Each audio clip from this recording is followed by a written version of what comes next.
Assalamualaikum warahmatullahi wabarakatuh. Saya Aji Suraji. Apa kabar sahabat Pak Aji? Semoga baik-baik selalu.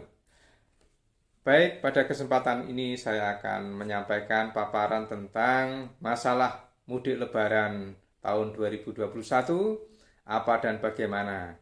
Tentunya informasi ini bermanfaat bagi Anda, keluarga Anda, maupun kerabat Anda. Silahkan disimak. Baiklah, pada kesempatan ini saya Aji Suraji akan menyampaikan masalah mudik Lebaran 2021. Nah, apa dan bagaimana? Silahkan simak pada paparan berikut ini. Nah, tentunya materi ini perlu diketahui bagi Anda, keluarga, dan para kerabat Anda untuk disampaikan informasi ini biar menambah wawasan sehingga tidak salah dalam menyikapi masalah mudik lebaran tahun 2021. Oke. Tentunya ini sudah didasarkan kepada rujukan yang utama dari Addendum SE Satgas Covid nomor 13 tahun 2021 tentang peniadaan mudik Idul Fitri. Ya, kemudian ada SE Kemenhub nomor 34 tahun 2021 yang terkait dengan perjalanan udara. Ya. Sebenarnya ada yang lain-lain tapi tidak saya ikutkan ya. Ada dari Menteri Pendayaan Aparatur Negara, Menak dan seterusnya. Tapi kita akan membicarakan yang terkait dengan masalah transportasi. Ya. Nah, kenapa mudik? Jadi mudik adalah kegiatan perjalanan pulang ke kampung halaman atau back to village ya selama bulan Ramadan dan hari raya Idul Fitri. Nah, salah satu bentuknya apa? Yaitu dengan merayakan Lebaran. Nah, kemudian selain merayakan tentunya ya ada ya unsur kangen dengan keluarga begitu sehingga bisa mengobati kekangenan ya karena memang kalau ditinjau dari agama Islam silaturahmi ini juga dianjurkan lagi sehingga kalau mau ketemu ya event yang paling bagus saat lebaran ini karena mungkin di hari-hari yang lain juga sibuk sendiri dengan pekerjaan masing-masing. Nah, oke, baik. Lalu apa sebenarnya yang dipersoalkan? Ya, saya tidak mengomentari secara dalam kaitannya dengan kegiatan Idul Fitri dalam arti yang apa ya, sebagaimana biasanya, karena memang kegiatan Idul Fitri ini erat kaitannya keagamaan sesuai dengan ajaran agama Islam. Nah, silaturahmi, minta maaf. Nah, kemudian tentunya ada mobilitas keluarga, ya. Nah, kadang ada yang memang ada kegiatan-kegiatan tambahan, yaitu pariwisata. Nah, pada tahap ini mungkin sebenarnya bukan sesuatu yang perlu dipersoalkan, tetapi yang jadi persoalan adalah, nah, di dalam transportasi itu terjadi interaksi. Ya, interaksi baik antar individu maupun masyarakat secara umum maupun secara luas. Nah, apa yang terjadi, maka ada implikasinya. Nah, kalau kaitannya dengan implikasi secara spesifik pada Lebaran 2021 ini terkait dengan pandemi COVID-19 sehingga bisa dikatakan bisa memicu terjadinya peningkatan laju penularan COVID-19. Nah, inilah yang mungkin menjadi akar masalah sehingga perlu dilakukan pengendalian, ada regulasi dan segala macamnya. Nah, bagaimana pendekatan penangannya? Yang jelas harus dilakukan pemutusan rantai penyebaran COVID-19. Nah, transportasi ini bagian dari interaksi yang saya sebutkan tadi, maka proses interaksi dengan bertransportasi ini harus dikendalikan. Nah, di sektor transportasi perlu dibatasi, yaitu apa? Pemerintah telah membuat kebijakan peniadaan mudik Idul Fitri tahun 2021 atau 1442 Hijriah. Nah, dengan apa? Yaitu dengan membatasi mobilitas masyarakat. Nah, apa sebenarnya yang dilakukan? Yaitu sasarannya adalah bagi masyarakat yang melakukan perjalanan.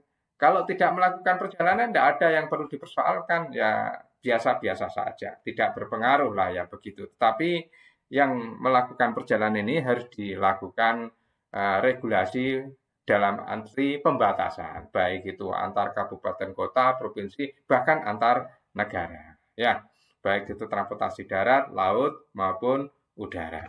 Nah, selanjutnya di dalam pelarangan itu memang ada kita sebut dengan istilah pengecualian larangan mudik. Tetapi tetap bahwa mudik itu tidak ada. Apa yang pengecualiannya? Nah, tentunya ini kaitannya dengan stabilitas pangan, stabilitas sosial, dan segala macamnya.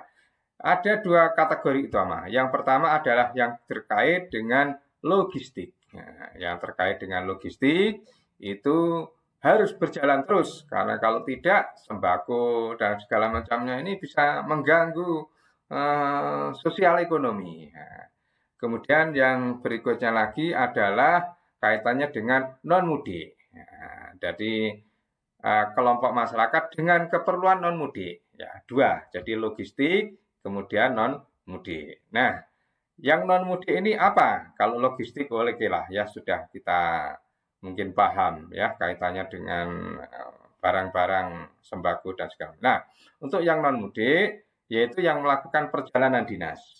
Yang kedua, kunjungan keluarga sakit. Berikutnya adalah kunjungan duka bagi keluarga yang meninggal, kemudian ibu hamil, kemudian kepentingan persalinan. Nah, ini dikecualikan di dalam larangan mudik. Nah, bagaimana prosedur pengecualian larangan mudik? Nah, itu dibagi beberapa kategori. Ya, kategori yang pertama adalah ASN, BUMN, BUMD, TNI, dan Polri. Nah, pegawai ini mempunyai prosedur bahwa yang dilakukan itu dengan minta surat izin, ada suratnya ya, ditandatangani pejabat yang terkait, kemudian tanda tangan basah. Nah, kemudian yang kategori yang kedua adalah pegawai swasta. Nah, jadi yang pertama tadi ASN, BUMN dan segala macamnya, TNI, Polri.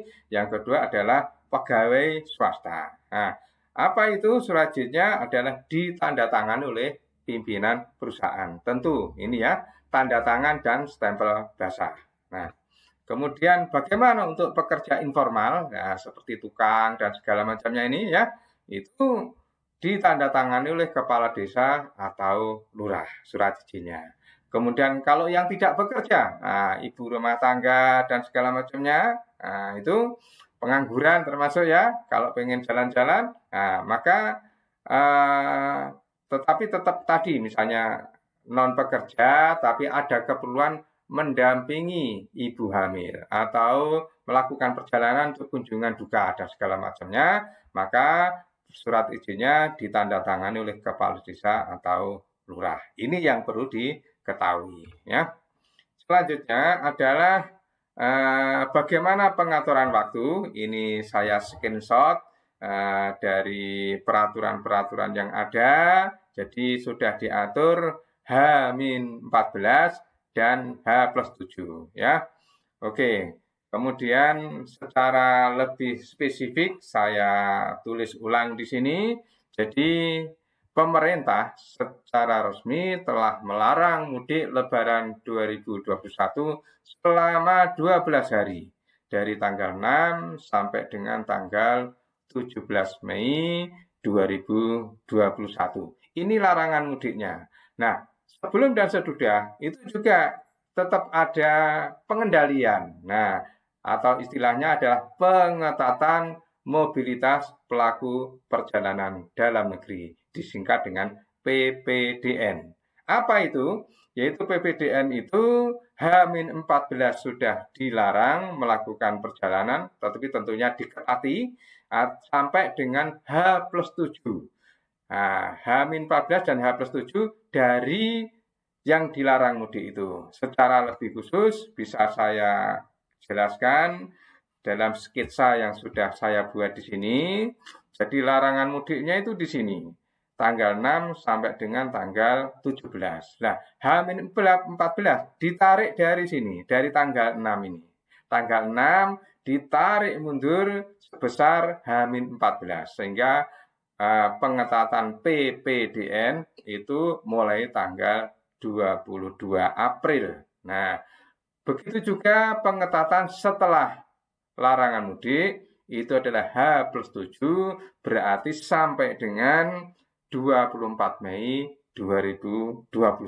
Jadi panjang, ada 14 hari, kemudian 12 hari, kemudian 7 hari. Nah, ini sama-sama ini dilarang sebenarnya. Nah, nanti bagaimana cara melakukan regulasi bisa dilihat di dalam tayangan berikut ini. Jadi bagi Anda yang masuk dalam kategori larangan kepengecualian larangan mudik, maka untuk perjalanan udara harus menggunakan rapid test PCR atau rapid test antigen, ya. Kemudian untuk transportasi laut juga sama, ini PCR dan antigen, ya. Nah, kemudian untuk kereta api sama, jadi PCR dan antigen. Transportasi umum darat juga antigen dan genus C19. Nah, ini agak berbeda sedikit ya. Kemudian yang transportasi darat pribadi, menggunakan kendaraan pribadi, itu dihimbau. Nah, dihimbau ini ya namanya dihimbau sebaiknya. Tapi kalau mau ambil aman, himbauan ini dilaksanakan. Yaitu apa? Yaitu dengan PCR dan antigen. Nah, oleh karena itu bagi yang melakukan perjalanan harus ada tes dinyatakan negatif COVID-19 dengan jenis tes yang saya sebutkan tadi. Ya. Oke. Nah, pengecualian larangan mudik itu memang ada secara personil, tapi ada secara wilayah. Nah, apa itu pengecualian wilayahnya? Yaitu wilayah yang masuk di dalam aglomerasi. Nah, tentunya aglomerasi yang sudah dipandang oleh pemerintah sebagai satu kesatuan wilayah aglomerasi. Nah, itu baru boleh mudik, tapi namanya adalah mudik lokal. Nah, mudik lokal. Mudik lokal itu interaksi antar daerah itu masih diperkenankan, tapi tetap juga ada pengendalian juga. Nah, mana itu aglomerasi? Saya akan jelaskan dulu istilah-istilah tadi, biar paham ya. Jadi mudik lokal adalah mudik yang diizinkan selama berada di wilayah aglomerasi. Apa itu aglomerasi? Ya, karena ini mungkin bagi Anda yang tidak terbiasa dengan istilah ini, bingung juga ini ya. Tapi kalau sudah terbiasa tentang tinjauan kewilayahan, ya, tata ruang dan seterusnya, istilah ini sudah sering disampaikan ya. Aglomerasi memiliki makna sebagai pengumpulan atau pemusatan dalam lokasi atau kawasan tertentu. Jadi ada suatu daerah-daerah tertentu yang memang apa ya, interaksinya itu sangat intensif. Kalau itu sampai diputus, maka bisa lumpuh itu antar daerah itu. Nah, kemudian dalam suatu wilayah aglomerasi, warga diizinkan melakukan mudik lokal atau perjalanan antar kota kabupaten yang saling terhubung. Ya, tadi sudah saya sampaikan, tetapi perlu diingat, tetap harus melakukan prosedur prokes, ya, protokol kesehatan. Nah, tetapi juga masih dibatasi juga. Jadi mudik lokal itu hanya diperkenankan untuk transportasi darat. Apa itu yang diperbolehkan? Yaitu mobil, sepeda motor, bis, dan kereta api. Nah, oke. Nah, mana saja daerah-daerah itu? pemerintah sudah menetapkan ada 8 wilayah. Saya kurang tahu, barangkali dengan perkembangan waktu ada penambahan dan seterusnya, atau mungkin pengurangan, coba diikuti saja. Nah, tapi ketentuan terakhir ada 8 wilayah aglomerasi, yaitu Medan dan sekitarnya, Jabodetabek, Jakarta dan sekitarnya, kemudian Bandung Raya dan sekitarnya, Yogyakarta dan sekitarnya, Yogyakarta Raya, kemudian Semarang dan sekitarnya, kemudian Solo Raya atau Surakarta. Nah, sebenarnya ini istilah Solo ini yang tepat adalah Surakarta, karena memang secara wilayah administrasi namanya Surakarta. Solo itu kan hanya desa kecil di dalam Surakarta yang dekat dengan keraton itu. Nah, sebenarnya Surakarta. Jadi Surakarta Raya kalau saya boleh menyebutnya. Kemudian yang berikutnya adalah Gerbang Kertosusila. Nah, itu Surabaya dan sekitarnya. Kemudian Makassar dan sekitarnya. Ini ada rincian-rincian nama-nama kotanya. Nah, bagaimana kalau ada yang melanggar? Maka dia akan disuruh putar balik, ya, putar balik ya. Jadi tidak diperkenankan. Kemudian bahkan secara lebih spesifik bisa dilakukan penindakan, bukti pelanggaran, ya, atau tilang. Oke.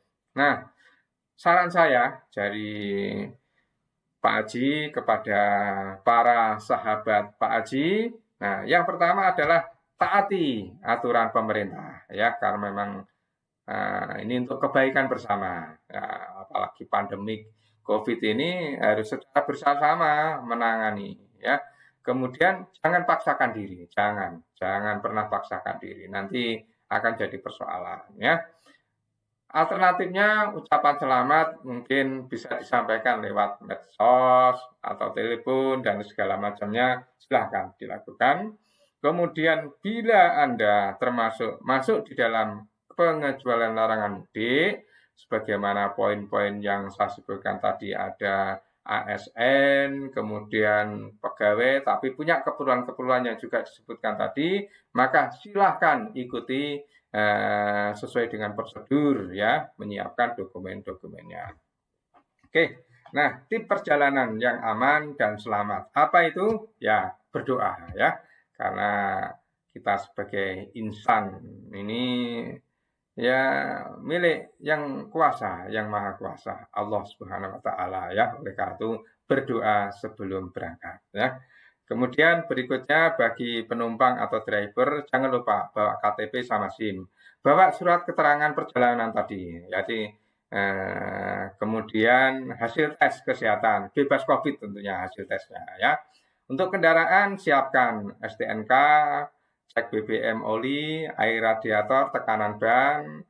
Kemudian kalau memang melintasi jalan tol, ya e-tolnya juga disiapkan. Disiapkan itu maksudnya juga diisi, ya.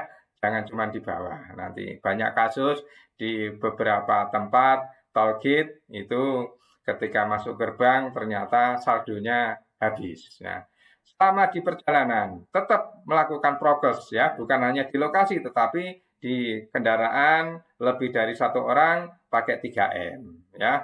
Nah, kemudian jangan banyak berinteraksi. Jadi sedapat mungkin dikurangi karena memang COVID ini salah satu pemicunya adalah karena interaksi. Kalau sudah selesai segera pulang, tidak usah berlama-lama. Kalau bisa tidak nginep, lebih baik gitu, ya. Kemudian selama di perjalanan kendalikan kecepatan, waspada, kesehatan tetap dijaga, drivernya tidak boleh capek sehingga bisa terwujud perjalanan yang berkeselamatan. Nah, baik, itu yang saya sampaikan. Mudah-mudahan aman, selamat semuanya. Saya Haji Suraji menyampaikan selamat Hari Raya Idul Fitri 1442 Hijriah. Mohon maaf lahir dan batin. Taqabbalallahu minna wa minkum. Alhamdulillah.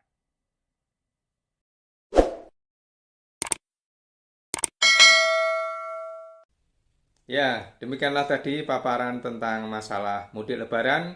Tentunya mudah-mudahan bermanfaat bagi Anda.